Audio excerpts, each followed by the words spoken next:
Hello, welcome to Pride of Self London Fan TV. Ali here, bringing you my match review of the game at the Emirates between Arsenal and Crystal Palace. And obviously, I have an incredibly special guest with me tonight, Robbie Lyle. Welcome to Pride of Self London Fan TV. What did you make of that thrilling game? Oh, man, it was... Oh, yeah, great one. Thrilling game. It was a boring game, wasn't it? I mean, to be fair, breaking it down, I thought the first half, Arsenal started really well. I was really pleased with the way we started. We were really having a go at you guys. Then I felt after about 15, 20 minutes, I thought Palace grew into the game and, you know, you had some great chances. You know what I mean? I think the best two chances of the first half fell to you guys. You hit the bar and then Bellerin made a great save and you looked very dangerous. You know what I mean? I thought Eze looked very dangerous. Zaha, as usual, always dangerous. And Benteke as well.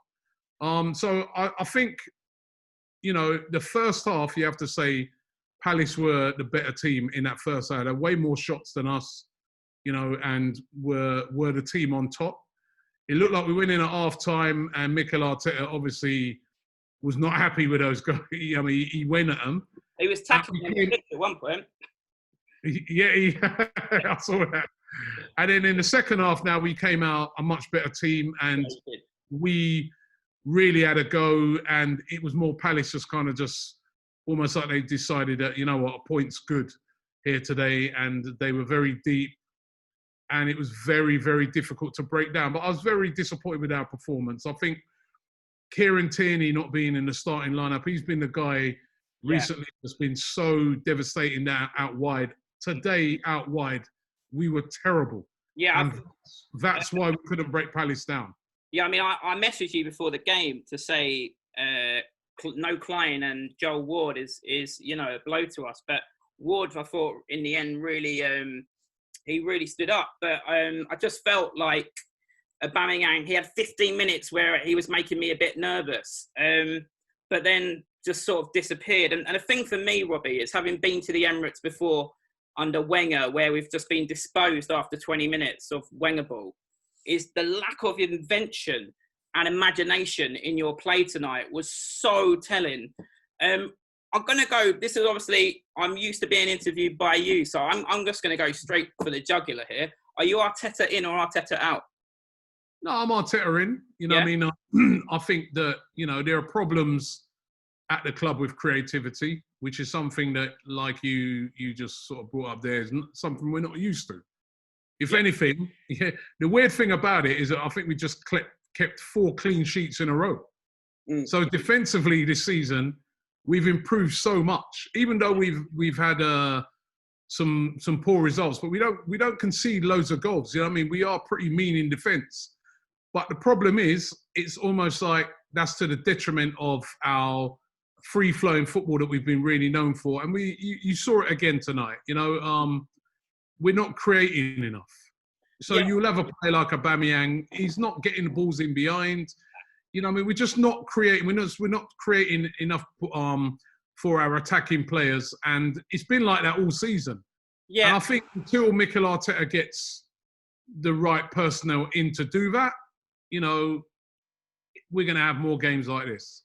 Yeah, I mean, just on that creativity subject, I mean, obviously Smith Rowe is a really good young player for you, but I felt like Milivojevic and MacArthur, not blessed in quality, but really tenacious, really got hold of him tonight. But on that subject of creativity and flair, obviously Ozil is expected to leave in this window. Where do you stand on that? No, I think he should leave. Yeah. No, because, you know, he's had his time. He's been here for 7 years. He's had his time.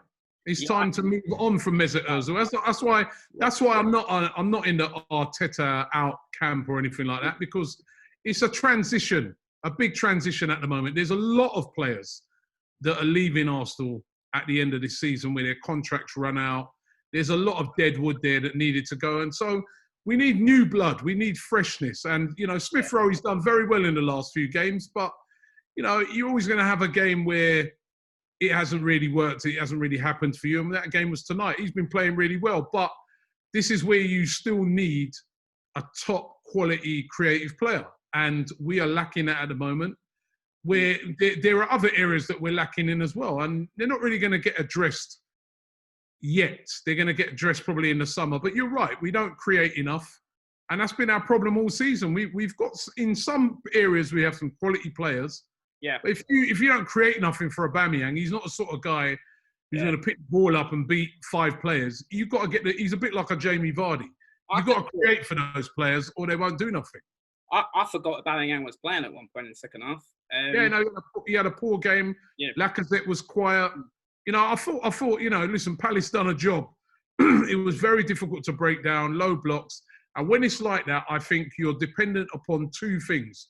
Either a bit of creativity from your central midfielders, which that wasn't really. I thought Ceballos did all right in the first half, but in the second half, there was no creativity from the middle of the park. Or you need that creativity out wide. And there was nothing out wide. The fullbacks tonight were dreadful. Ainsley Maitland-Niles had a nightmare. Bellerin was very poor as well. Couldn't hit a crossing. I thought Bellerin did better against Zaha than he'd done in the past, though. Although I do think... defensively, he did better, to be fair to him. But going forward, there was a couple of times where he got into positions, his crossing was poor, or he just went... There's a lot of players in Arsenal at the moment that are going safety first. Yeah, we're not used to that, So there's things there's a lot of things that needed fixing, but we've been seeing this all season. Yeah. Only difference is, at least we didn't lose the game. At least that's the last 5 games, 4 wins, a draw.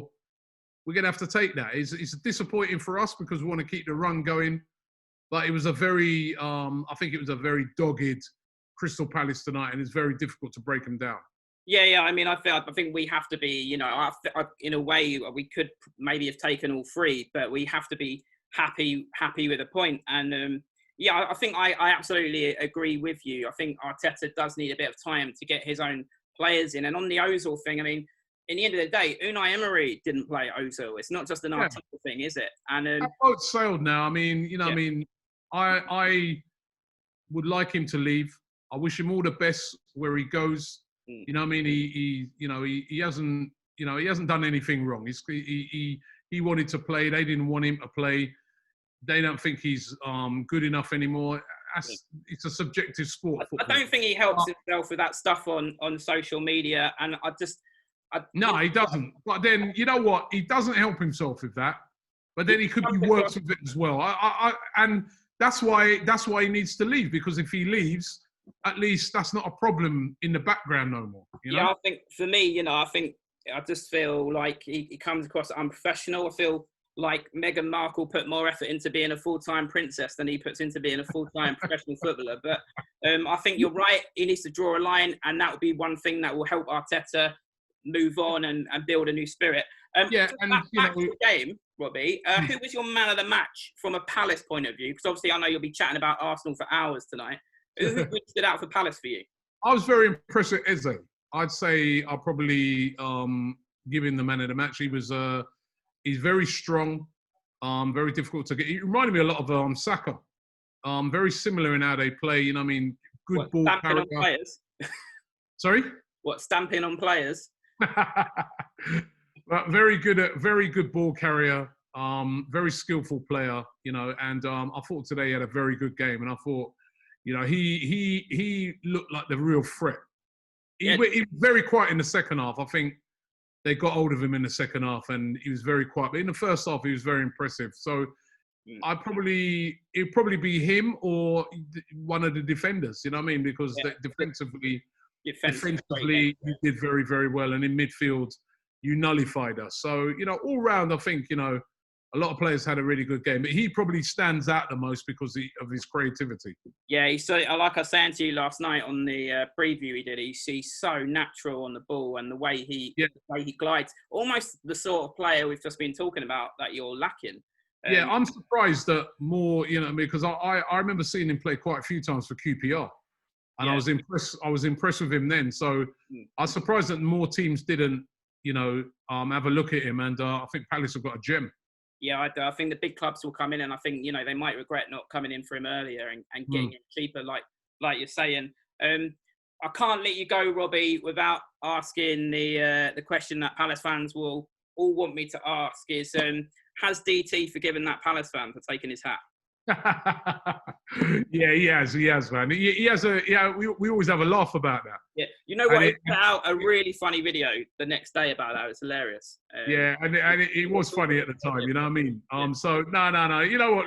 Always have great banter with Palace fans. Yeah. I miss going there, man. You know what I mean? That's again, you know, that's a ground I like to go down to. And I remember always why I'm always like pretty fond of Palace as well is that because number one, I used to live near the ground at one time, and also I used to live near the ground at one time, and so also really you should be a Palace fan, Robbie.